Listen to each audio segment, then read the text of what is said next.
Hey y'all, welcome to Kristen's Nuggets of Knowledge. I'm Kristen Maka with Futurity First Insurance Group.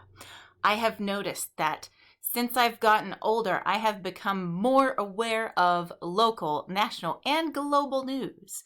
And thankfully this year I signed up for our local newspaper. And in it, I found an article several weeks ago. I've been wanting to do a video on it, but found out that it was just about a bill and not yet a law.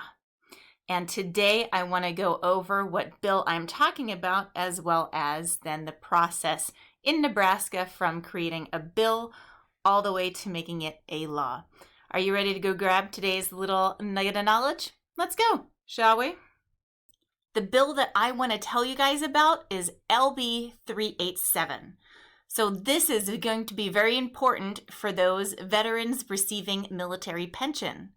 There are about 30 states in the United States that have their military pensions be income tax free for those veterans, and Nebraska is working towards being one of those states.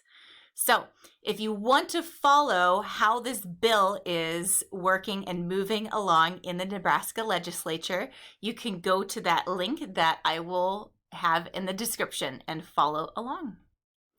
Otherwise, we are going to move along and go through the legislature process here in Nebraska. Anybody can have a great idea to bring to the table. And if they feel that it's good enough to make sure that we make it into a law, what needs to happen is the individual needs to call in to the local senator and their staff. Hello. The senator then brings this idea to a group of researchers who know the current laws and just make sure that it makes sense to take this idea forward as a law. And when that happens, they bring this idea to then a bill drafter. He creates a bill, and it is then introduced into legislation. When we introduce the bill into legislation, it is brought to the clerk of legislature. When they bring the bill to the clerk of legislature, what they do is they actually create a formal file for it and give it a name so that all of us can follow it. And the bill I'm talking about is that LB 387. After it has been officially put into the system, the Legislative Fiscal Office then begins to look at the bill to make sure that fiscally it makes sense, as well as to see what it's going to do to the budget in Nebraska. Now, a committee of 9 individuals gets a stack of these different bills that are now in the system.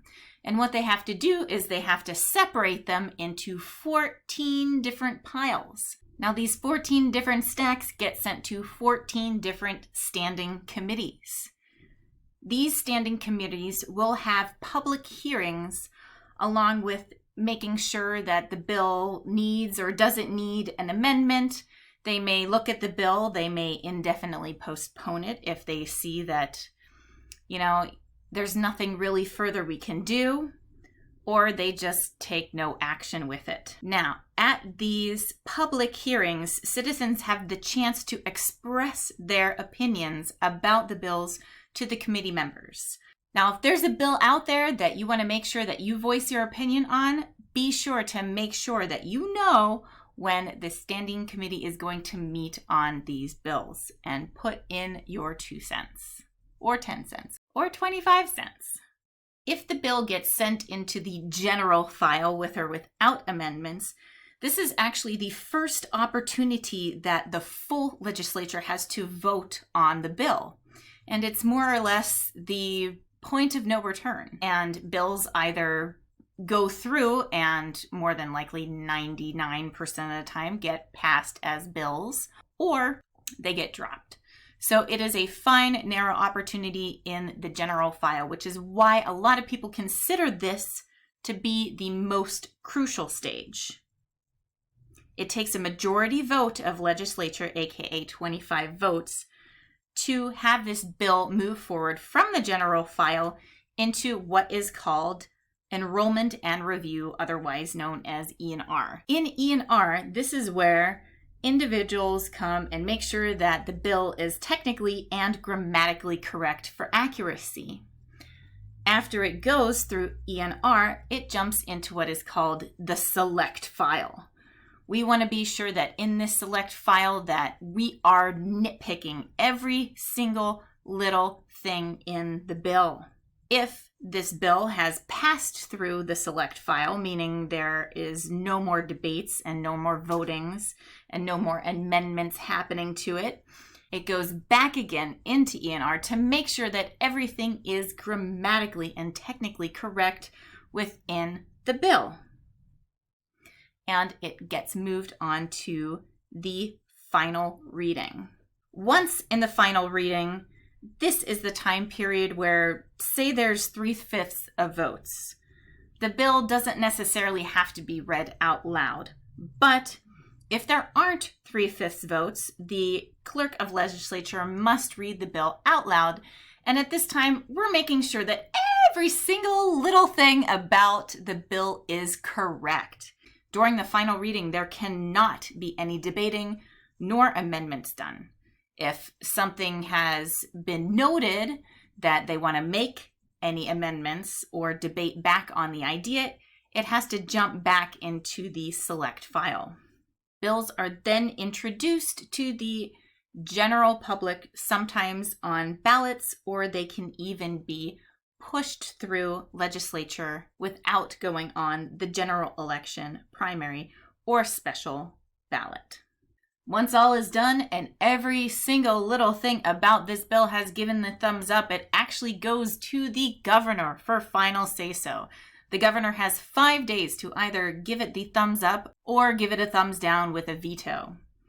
If the governor decides to veto, legislature may override this governor veto as long as they have 30 senator votes. And after that, it becomes the law. If you're somebody who, just like me, pays attention to local, national, and global news, please click that subscribe button. I will be very happy if you do. And plus, you'll get all the new news information from me about the insurance world, most certainly the Medicare world, and in the retirement space. Thank you so much for watching. Have a very blessed rest of your week, and we will see you next time. Toodles!